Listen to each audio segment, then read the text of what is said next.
च्या सरकारची सर्वात महत्त्वाकांक्षी योजना म्हणजे मुख्यमंत्री माझी लाडकी बहीण योजना. आज राज्याचे मुख्यमंत्री देवेंद्रजी फडणवीस साहेब, उपमुख्यमंत्री आदरणीय एकनाथजी शिंदे साहेब आणि उपमुख्यमंत्री अजितदादा यांच्या सूचनेनुसार डिसेंबर महिन्याच्या हफ्त्याच्या वितरणाची सुरुवात, सन्मान निधीच्या वितरणाची सुरुवात आपण आजपासून करत आहोत.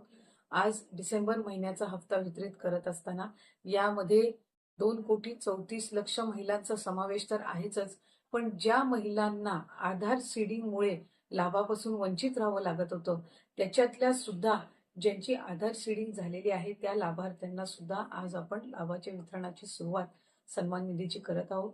आणि साधारणपणे 2,34,00,000 आणि आधार सीडिंग झालेल्या ज्या लाभार्थी असतील त्यांना लाभ वितरणाची सुरुवात आजपासून होत असताना येत्या 4 ते 5 दिवसांमध्ये टप्प्याटप्प्याने आपण या लाभाचं वितरण करणार आहोत. आज साधारणपणे आधार सीडिंग झालेल्या नव्याने झालेल्यापैकी 12 लक्षपेक्षा अधिक महिलांना आपण लाभ वितरणची सुरुवात केलेली आहे.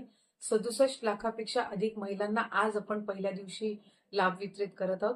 असंच उद्या, परवा आणि आणखीन पुढचे 2 दिवस असे 4 दिवस रोज महिलांना लाभ वितरण करण्यात येईल आणि अशा पद्धतीनं 2,34,00,000च्या पुढच्या ज्या आहेत अशा पद्धतीनं आपण त्यांना लाभ वितरण करणार आहोत.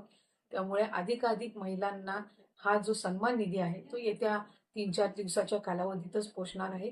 माझी सर्व माता भगिनींना मनापासूनची विनंती आहे की आपल्याला लाडकी बहीण योजनेचा लाभ राज्याचे हे 3 लाडके भाऊंच्या माध्यमातून मिळतच आहे, पण याचा आपल्या पुढच्या ज्या उद्योगधंद्यांसाठी असेल, आपल्या वैयक्तिक जीवनामध्ये आरोग्यासाठी असेल, आपल्या कुटुंबासाठी असेल, स्वतःसाठी याचा निश्चितपणाने आपण योग्य तो वापर करावा. आपल्या सगळ्या जणींना नवीन वर्षाच्या सुद्धा मी मनापासूनच्या शुभेच्छा देते. धन्यवाद.